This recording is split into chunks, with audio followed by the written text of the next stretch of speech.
Assalamu alaikum wa rahmatullah.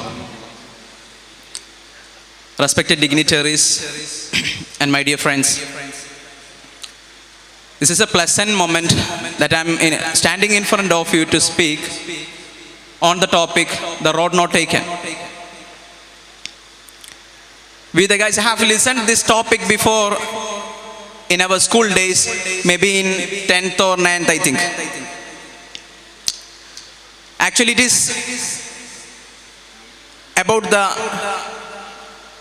disaster that what happened, that in the times of the author, and he explained and presented very wonderfully in a textbook that was very useful for the students, those who are studying in this present time. The topic road not taken.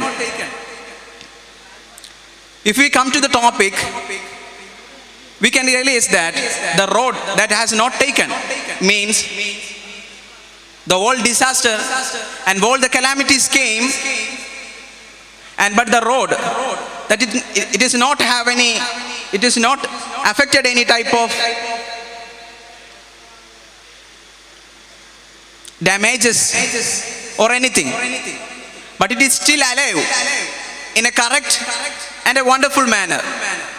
Don't have any patches or anything. And we could see, as in the situation of the Kerala, we can see the roads are not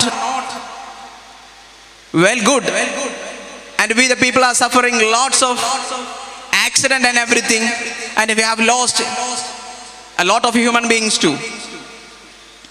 Because of the government, they have did it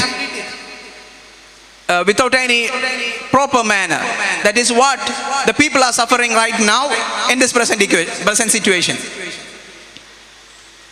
So if the road not taken, then why? We can go through it, right? So we are not using that in a proper way.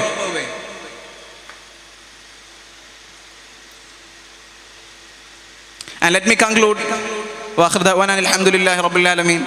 Assalamu alaikum.